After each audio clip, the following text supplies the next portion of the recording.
ये कहानी उन लोगों के लिए जिनको अपने साथ जो कुछ भी होता है वह बुरा ही लगता है। हमारी जिंदगी में जो होता है वह अच्छे के लिए होता है, ऐसा सोचना चाहिए। भगवान सब कुछ सोच समझ कर ही करते हैं। एक मालिक था, वो व्यापार करता था और उसका व्यापार ही अच्छा चल रहा था। उसका एक विश्वसनीय नौकर था। वो नौकर अपने काम से काम रखता था और ज़्यादा कुछ बोलता भी नहीं था। एक दिन वो नौकर काम पर नहीं आया। उसके मालिक ने सोचा कि वह पिछले 10 साल से यहाँ पर काम कर रहा है और उसने कभी भी पगार बढ़ाने की बात नहीं की और ईमानदार भी बहुत है। मालिक को लगा शायद उसे अपनी पगार कम लग रही है, इसलिए वो आज काम पर नहीं आया। ऐसा सोचकर मालिक ने उसकी पगार बढ़ा दी। एक दिन वो नौकर काम करने आया। उसे अजीब लगा और पता भी नहीं था कि मेरे मालिक ने मेरी तनख्वाह क्यों बढ़ा दी। वो वैसे ही काम करता रहा जैसे पहले करता था। 3-4 महीने के बाद फिर से वह नौकर काम पर नहीं आया। वो बिना बताए ही काम पर नहीं आया था। इस बार उसके मालिक को ये बात पसंद नहीं आई।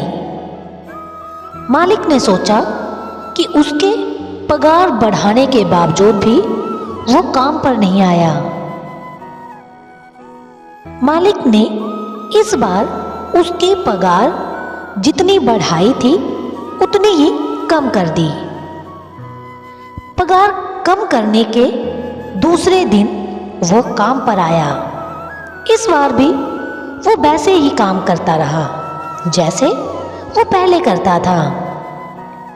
ये सब देखकर मालिक को आश्चर्य हुआ कि ये कुछ बोल क्यों नहीं रहा। मालिक ने शाम को अपने नौकर को अपने पास बुलाया और पूछा, पहले मैंने तुम्हारी पगार बढ़ाई थी तब तुमने कुछ भी नहीं बोला।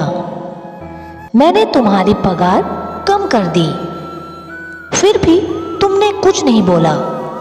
आखिर बात क्या है?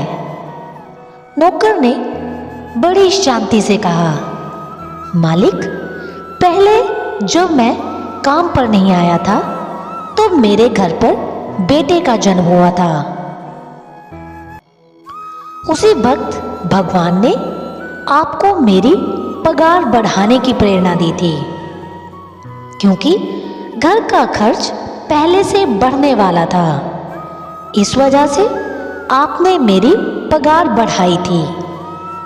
दूसरी बार जब मैं काम पर नहीं आया था तब मेरे पिताजी की मृत्यु हो गई थी। भगवान को लगा होगा कि एक व्यक्ति का खर्च कम हो गया, इसलिए आपको मेरी पगार कम करने की प्रेरणा दी। मेरे पिताजी के नसीब में जो लिखा था वो मिलना कम हो गया। भगवान जो करते हैं वो सोच समझ कर ही करते हैं, इसलिए हमारे साथ जो होता है वो अच्छे के लिए ही होता है। हमें ऐसा ही सोचना चाहिए। नौकर की ये बात सुनकर मालिक ने उससे कहा, तुम्हारी बात बिल्कुल सच है। आज से तुम मेरे नौकर नहीं, मेरे परिवार का ही हिस्सा हो। मालिक ने नौकर की पगार फिर से दोगुनी कर दी।